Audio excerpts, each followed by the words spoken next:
نحمده ونصلي على رسوله الكريم أما بعد أعوذ بالله من الشيطان الرجيم بسم الله الرحمن الرحيم يريدون أن يطفئوا نور الله بأفواههم والله متم نوره ইসলামী আন্দোলন বাংলাদেশ রূপসা থানা কর্তৃক আয়োজিত অধ্যকার এই সমাবেশের প্রধান অতিথি বাংলাদেশের সমস্ত ইসলামী দলের বিশেষ করে ৮ দলের অভিভাবক পীর সাহেব হুজুর চরমনাই দামাত বরকাতুহুম এবং অন্যান্য ইসলামী দলের নেতৃবৃন্দ এবং আমার সামনে উপবিষ্ট এই অঞ্চলের তৌহিদি জনতা ইসলাম প্রেমী ভাইয়ের আমার বন্ধুরা, আমার সংক্ষেপ কথা হলো আজকের এই দিন, যে দিনটি আমরা দেখছি, এই দিনের অপেক্ষায় মানুষ ছিল যে সব ইসলামী দল এক জায়গায় এক মাঠে কবে একত্রিত হবে, এই অপেক্ষায় বাংলা মুখ্যমান ছিল।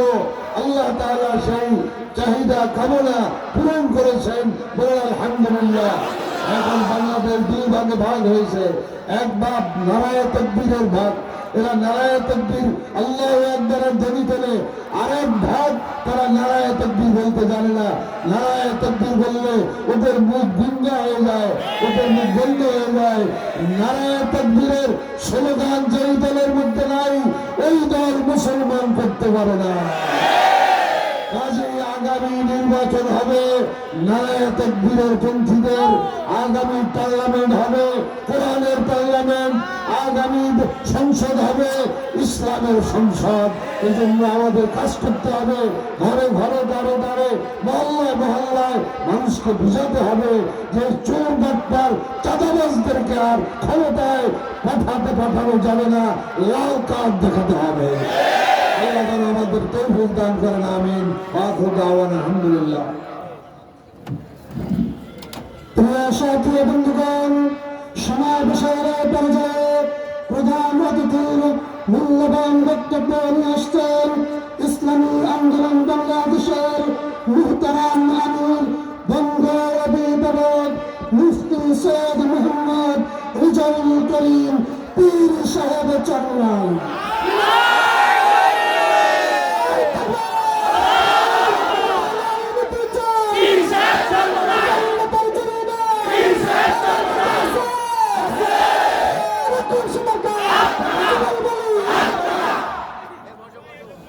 السلام عليكم ورحمة الله وبركاته. الحمد لله وكفى وسلام على عباده الذين اصطفى. أما بعد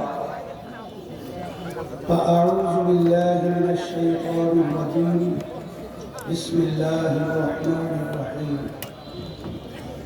ظهر الفساد في البر والبحر بما كسبت أيدي الناس. সাদাকাল্লাহুল আলিয়্যুল আযীম। সবাই দুরূদ শরীফ পড়ি। হাবিবুনা ওয়া মাওলানা মুহাম্মদ সাল্লাল্লাহু আলাইহি ওয়া আলা আলিহি ওয়া আসহাবিহি ওয়া বারাকা সাল্লাম। ইসলামী আন্দোলন বাংলাদেশ আজকের এই সমাবেশে রূপসা উপজেলার সভাপতি, মঞ্চের বিভিন্ন পর্যায়ের জেলা অন্যান্য ইসলামী দলের নেতৃবৃন্দ, সামনে যারা উপস্থিত রয়েছেন, বিশেষ করে ইসলাম প্রেমিক দেশ প্রেমিক আমার ভাইরা, ইসলামী আন্দোলন বাংলাদেশ কি চায়, লক্ষ্য উদ্দেশ্য কি? আমাদের লক্ষ্য উদ্দেশ্য হল দুনিয়াতে শান্তি, আখিরাতে মুক্তি। আজকে 53 বছর শেষ হয়ে 54 বছর চলছে আমাদের দেশ স্বাধীন হয়েছে। যাদের মাধ্যমে, যেই নীতি আদর্শের মাধ্যমে দেশ পরিচালিত হয়েছিল, এদের মাধ্যমে আমরা পেয়েছি 5 বারের মতো এই সুন্দর দেশটা এদের পরিচালনায় তাম দুনিয়ার মধ্যে দুর্নীতির দিক থেকে, চোরের দিক থেকে ফার্স্ট হয়েছে। এদের পরিচালনা আমরা পেয়েছি। আমাদের দেশের টাকা উপার্জন করে আমার শ্রমিক ভাইরা আমার কৃষক বাবা, আমার ভাইরা বিদেশে থেকে রৌদ্রে চামড়া করে কালো করে যায়, এই কষ্ট অর্জন করে টাকা পাঠায় বাংলাদেশে রেমিট্যান্স, এর মাধ্যমে দেশ চলে। আর 11% ওরা নাম দেয়, ওরা ক্ষমতার চেয়ারে বসে আমাদের দেশে টাকা উৎপাদন তো দূরের কথা, আমাদের দেশের টাকা ওরা বিদেশে পাচার করে, বেগম পাড়া তৈরি করে। আপনারা দেখেছেন কিছুদিন আগে জরিপে এসেছে, সদ্য ভূমিমন্ত্রী তার একার বাড়ির সন্ধান পাওয়া গেল 3টা দেশের মধ্যে 620টার মতো বাড়ি। এদের পরিচালনা আমরা পেয়েছি, দেখেছি হাজার হাজার মায়ের কোনগুলো সন্তান হারা হয়ে গেছে। এদের পরিচালনায় আমরা দেখেছি এদেশে বসে বিদেশিদের গোলামি করে ওখানে প্রেসক্রিপশন, এখানে বাস্তবায়ন। এক কথা, আমরা স্বাধীন এ দেশে বসবাস করতে বাস্তবে পারি না। যে দিকে তাকাবেন, আমার আব্বা জান রহমাতুল্লাহি আলাইহি বলতেন, আল্লাহ তার দরজা বেহেশতে বন্ধ করে দেয়। যে সারা শরীরে যদি রোগ হয়, ডাক্তার ঔষধ দিলে কোন জায়গায়? এমন একটা সেক্টর নাই, এমন একটা জায়গা নাই যেই জায়গাটায় দুর্নীতিতে জর্জরিত হয় না। আজকে কিন্তু বিশ্ব দুর্নীতি বিরোধী দিবস চলছে। আজকে আমাদের বাংলাদেশের দুদকের সে পরিষ্কার ভাবে বলেছে, যদি আমরা দুর্নীতিবাজদেরকে ভোট সহযোগিতা না করি তাহলে দুর্নীতি থাকবে না।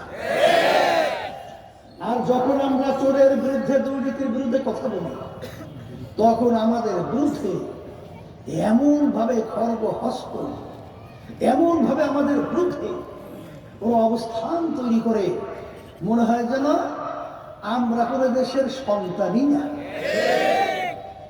ভালো করে দুর্নীতিবাজরা জেনে রাখো, আমরা এই দেশের মাটিতে জন্মগ্রহণ করেছি, এদেশ আমার, এদেশের ভালো মন্দের সাথে জড়িত আমরা সবাই। বারবার আমাদেরকে তোমরা বিভিন্ন মুখরোচক স্লোগানের মাধ্যমে, বক্তৃতার মাধ্যমে এবং ভিতরে একটা বাহিরে আর একটা চেহারার মাধ্যমে আমাদেরকে বারবার ধোঁকা দিয়েছ, আর নয়। 5ই আগস্টের পরে এই দেশ স্বাধীনভাবে দাঁড় হওয়া একটা সুযোগ আল্লাহ তৈরি করে দিয়েছে।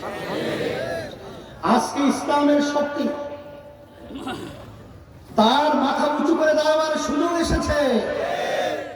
দুর্নীতিবাজ, চাঁদাবাজ, টেন্ডারবাজ এবং বিভিন্ন স্টেশন দখলকারীরা আমাদের দেশের টাকা যারা বিদেশে পাচার করে, বিদেশের তাবেদারি করে আমাদের গোলামের জিঞ্জির করিয়েছে, এদের থেকে মুক্তি হওয়া, মুক্ত পাওয়া একটা সুযোগ আল্লাহ করে দিয়েছেন। এই সুযোগেও যদি আমরা সুযোগে সদ্ব্যবহার করতে না পারি, আমি বারবার মনে থাকি, আজকেও বলছি, যখন আমাদের ভবিষ্যৎ প্রজন্ম সন্তানগুলো যখন ইতিহাস লিখবে, তখন আমাদেরকে নিয়ে কলঙ্কজনক ইতিহাস রচিত করবে। সেই হিসাবে আমি আপনাদের সামনে আয়াত শরীফ তেলাওয়াত করেছি। আল্লাহ রাব্বুল আলামিন বলেছেন, পানিও ভাগে, স্থলে ভাগে, যত বিপদ আপদ মুসিবত তোমাদের নিজেদের হাতের কামাই। আমি আমার ভাইদেরকে বলবো, আমি বলতে গেলে বুঝ হওয়ার পর থেকে আমি খুলনা আসি, আমি এই খুলনার মাটি আমি দেখেছি ইসলামের পক্ষের ঘাঁটি। আমি খুলনার মানুষদেরকে দেখেছি, তাদের আন্তরিকতা এবং তাদের হৃদয়তা আমাদেরকে এটা আকর্ষণ করেছে। সেই হিসাবে আমি আপনাদের উদাত্ত আহ্বান জানাবো, 53 বছর আমরা বারবার আমরা বাংলাদেশের জনগণ কয়েকটা দলের কাছে জিম্মি হয়েছিলাম। এই জিম্মি থেকে মুক্তি পাওয়ার জন্য, এই সুযোগ কাজে লাগাবার জন্য আপনাদের মাটির সন্তান, যেই সন্তানকে আল্লাহর কত ফজল করি রহমাতুল্লাহি আলাইহি, তিনি ইজাজত দিয়েছেন আব্বাজানের খলিফা। আপনাদের খুলনার মাটির গৌরব, তিনি ইসলামী আন্দোলন বাংলাদেশের কোনো ছোট দল নয়। আল্লাহর রহমত ইসলামী আন্দোলন বাংলাদেশের কথা যখন শুনেন, তখন কিন্তু এই চাঁদাবাজরা, দুর্নীতিবাজরা, জালেমরা, খুনিরা, ওদের কলিজার ভিতরে ভয় আগুন থরথর করে জ্বলতে থাকে। সেই ইসলামী আন্দোলন বাংলাদেশের মহাসচিব। এখন আপনারা যদি তার ইজ্জতকে আপনারা রক্ষা করেন, তাহলে ইসলামের ইজ্জত রক্ষা হবে, ইসলামী আন্দোলন বাংলাদেশের ইজ্জত রক্ষা হবে। এবং আমি পরিষ্কার ভাবে দায়িত্বহীন কণ্ঠে আপনাদের সামনে ঘোষণা করতে চাই যে আল্লাহর ফজল করবে এই দুনিয়া থাকা অবস্থায় আপনাদের এই এলাকার মধ্যে আপনারা বেহেশতে যে শান্তির কথা শোনেন, অন্তত কিঞ্চিত আপনারা পাবেন। সেই হিসাবে আমি আপনাদের সামনে কথা বেশি লম্বা না করে বারবার আমরা ইসলাম বিরোধী শক্তিকে আমরা সমর্থন করেছি অনেকে, আর নয়। একবার পরীক্ষামূলক আমরা বিএনপি দেখেছি, আওয়ামী লীগ দেখেছি, জাতীয় পার্টি দেখেছি, ইসলামকে আমরা দেখি না। সেই ইসলামকে রাষ্ট্রীয় পর্যায়ে আজকে কালিমাগো পতাকার আজকে পথ করে ওড়ার আশায় আপনাদের কাছে হাত পাকা শান্তির প্রতীক, যেই শান্তির প্রতীকের মাধ্যমে এই অশান্তির ধাউ ধাউ করে আগুনকে নিভাবার জন্য আজকে আপনাদের সামনে আপনাদের এই মাটির সন্তান হাফেজ মাওলানা ইউনুস আহমেদের হাতে আমি উঠিয়ে দিলাম।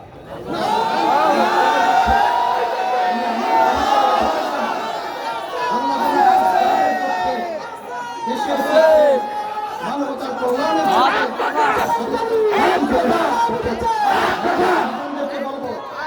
আমার পর্দারে মা বোনদেরকে বলবো, আমার যুবকদেরকে বলবো, আমরা যেন আর চাঁদাবাজদের সহযোগী না হই, আমরা যেন খুনিদের সহযোগী না হই, আমরা যেন দেশে টাকা বিদেশে পাচারকারীদের সহযোগী না হই।